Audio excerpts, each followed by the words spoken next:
भगवान शिव आदि अनंत निराकार और निर्गुण है। संपूर्ण ब्रह्मांड में कोई भी ऐसा व्यक्ति नहीं जो भगवान शिव के बारे में न जानता हो, लेकिन भगवान शिव के सत्य स्वरूप को जानना सबके बस की बात नहीं है। हम शिवलिंग की पूजा तो करते हैं, लेकिन हम में से ज्यादातर यह नहीं जानते हैं कि शिवलिंग का वास्तविक अर्थ क्या है। शिवलिंग क्यों पूजनीय है?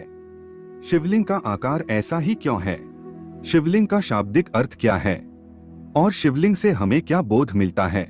आज की इस खास प्रस्तुति में हम इन सभी रहस्य से पर्दा उठाने वाले हैं, तो इस प्रस्तुति को अंत तक जरूर देखिएगा। बहुत से लोगों ने शिवलिंग का गलत अर्थ बताकर लोगों को भ्रमित कर रखा है, लेकिन सबसे ज्यादा आश्चर्य की बात तो यह है कि इस षड्यंत्र में कुछ विदेशी लोगों के साथ साथ हमारे देश के लोग भी शामिल है। इन लोगों ने शिवलिंग का बहुत ही गंदा मतलब निकाल रखा है, लेकिन सच्चाई ज्यादा देर छिपी नहीं रह सकती है।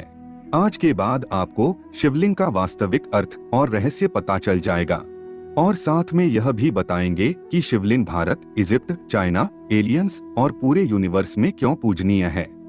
तो इस प्रस्तुति में अंत तक जुड़े रहिएगा। सबसे पहले हम शिवलिंग का शाब्दिक अर्थ क्या है वह समझते हैं।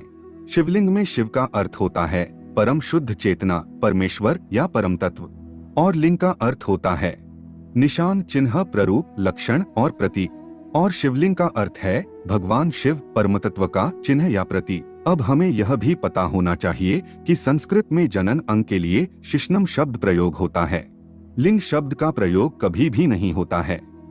अब हम लिंग के कुछ अन्य अर्थ जानते हैं। लेते यस्मीन इति लिंगम। लिंग पुराण के इस वाक्य में बताया गया है कि सारे संसार की उत्पत्ति और लय जिसमें हो उसे लिंग कहते हैं। शिव शक्तोष्ट विचिन्हस्य मेलन्म लिंगमुच्यते। शिव पुराण की विदेश्वर संहिता के इस वाक्य में कहा गया है कि शिव और शक्ति का मेल ही शिवलिंग है। आइए अब हम जानते हैं कि शिवलिंग वास्तव में क्या है। शिवलिंग को जानने के लिए हमें सबसे पहले शिव और शक्ति यानी कि पुरुष और प्रकृति को जानना बहुत जरूरी है। शिव आगमों में शिवलिंग को शिव और शक्ति कहा जाता है, वेदों में पुरुष और प्रकृति कहते हैं, विज्ञान उसे गॉड एंड एनर्जी कहता है। हालांकि विज्ञान गॉड को नहीं मानता है।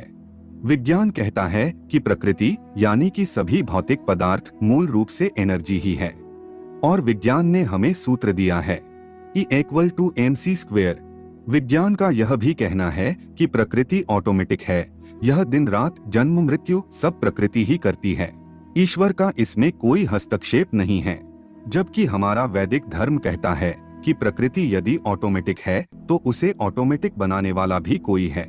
सृष्टि निर्माण के बारे में विज्ञान हमें बिग बैंग की थ्योरी देता है, लेकिन बिग बैंग से पहले क्या था उसके बारे में विज्ञान मौन हो जाता है। विज्ञान हमें यह भी नहीं बताता है कि बिना स्पेस के, बिना अवकाश के कोई चीज संभव ही नहीं हो सकती, तो बिग बैंग कहाँ हुआ था।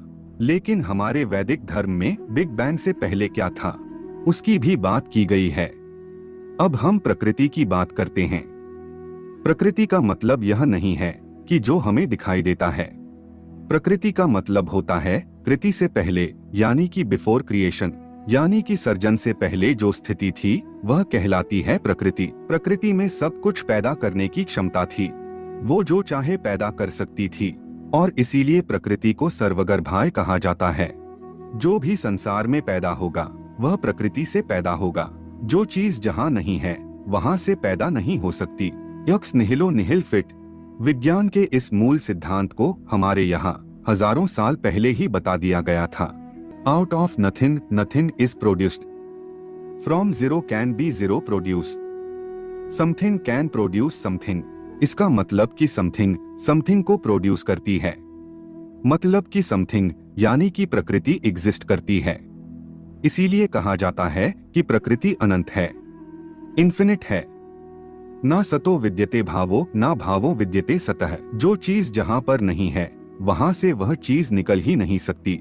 ऐसी प्रकृति 3 गुणों से युक्त है, सतोगुण, रजोगुण और तमोगुण। जब यह तीनों गुण साम्य अवस्था में होते हैं तो दुनिया में कोई भी चीज पैदा नहीं होती, क्योंकि प्रकृति में जड़ता है, चेतनता तो उसमें है ही नहीं।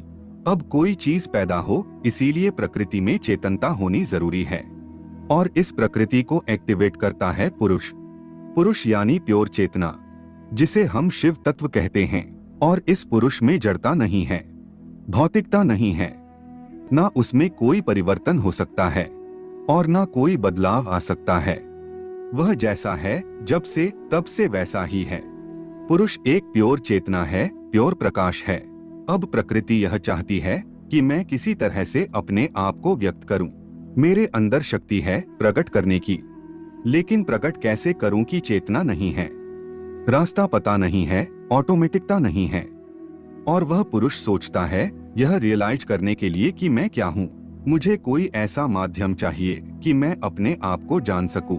और जब पुरुष और प्रकृति, शिव और शक्ति, गॉड एंड एनर्जी का संयोग होता है तो सब कुछ प्रकट होने लगता है, सर्जन होने लगता है, अणुओं का मटेरियल बनने लगता है, अणु आपस में जुड़ने लगते हैं, ब्रह्मांड बनने लगते हैं, देवी देवता प्रकट होने लगते हैं, जीव सृष्टि जन्म लेने लगती है, दिन और रात होने लगते हैं और यह सारी सृष्टि ऑटोमेटिक बनने लगती है। और उसको ऑटोमेटिक बनाने वाला वही पुरुष शिव तत्व है। पुरुष और प्रकृति, शिव और शक्ति के मिलन को सिंबलाइज करने के लिए, चिन्हित करने के लिए शिवलिंग का सर्जन हुआ।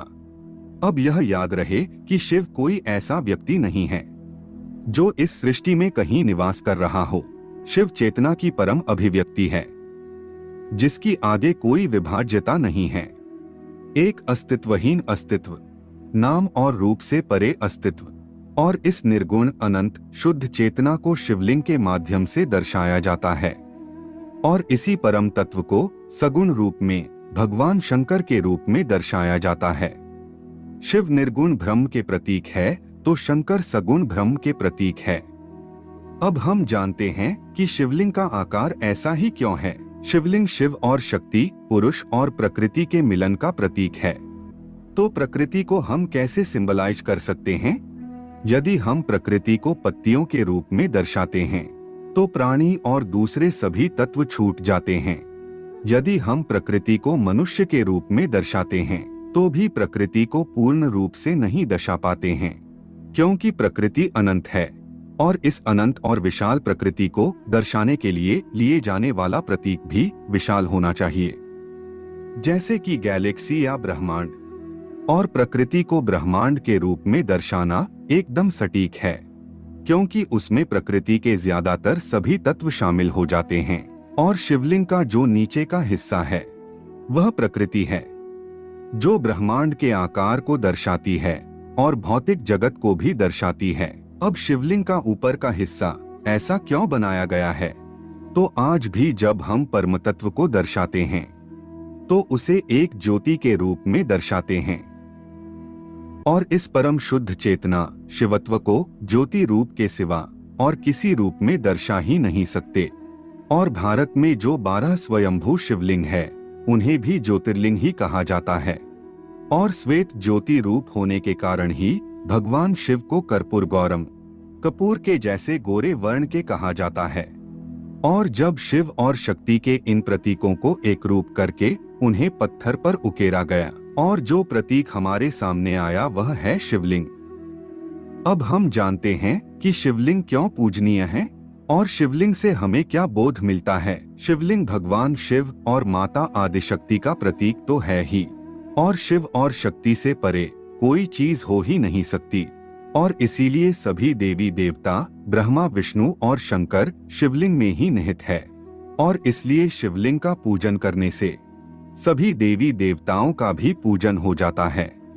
जब हम शिवलिंग को नमन कर रहे होते हैं तब उस पुरुष अर्थात परम चेतना को नमन कर रहे होते हैं। शिवलिंग से हमें बोध मिलता है कि जिस तरह से पुरुष यानी कि शिव इस प्रकृति के मध्य में रहते हुए भी प्रकृति में लिप्त नहीं हो जाते, उसी तरह हम जीव भी इस शरीर रूपी प्रकृति में रहते हुए शिव की तरह प्रकृति रूपी शरीर की मायाजाल में लिप्त नहीं हो जाना है।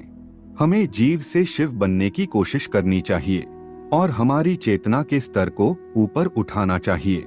अब यदि पृथ्वी पर से सभी मानव सभ्यताएं नष्ट हो जाएं और मानो की सारी पृथ्वी ही नष्ट हो जाए तो क्या भगवान शिव और शिवलिंग रहेंगे या नहीं? और मानो कि सारी पृथ्वी नष्ट हो जाती है और लाखों साल बाद किसी दूसरे ग्रह पर नई सभ्यताएं विकसित होती है। तो उनमें से इजिप्ट जैसी कोई सभ्यता जब सृष्टि के मूल कारण का पता लगाएंगे तो वह शिव और शक्ति को अंक के रूप में चिन्हित करेंगे, जिसमें अंक का नीचे का हिस्सा शक्ति को दर्शाता है और ऊपर का हिस्सा परम शुद्ध चेतना शिव को दर्शाता है। और चाइना जैसी कोई सभ्यता शिव और शक्ति को यिन और यांग के रूप में चिन्हित करेंगे, जिसमें काला रंग प्रकृति को दर्शाता है और सफेद रंग शिवत्व को दर्शाता है। अब सवाल यह बाकी रहता है कि क्या एलियंस भगवान शिव में मानते हैं? तो एलियंस भी भगवान शिव में मानते ही होंगे, क्योंकि भगवान शिव यूनिवर्सल है। बस फर्क इतना हो सकता है कि शिव के नाम और प्रतीक अलग हो सकते हैं। भगवान शिव सनातन है, सृष्टि के मूल कारण है, आदि अनादि है। सृष्टि रहेगी तो भी शिव होंगे और सृष्टि नहीं रहेगी तो भी शिव होंगे। तो मित्रों, यह प्रस्तुति आपको पसंद आई है तो प्रस्तुति को लाइक और चैनल को सब्सक्राइब जरूर करें और कमेंट में ओम नमः शिवाय अवश्य ही लिखेगा। धन्यवाद।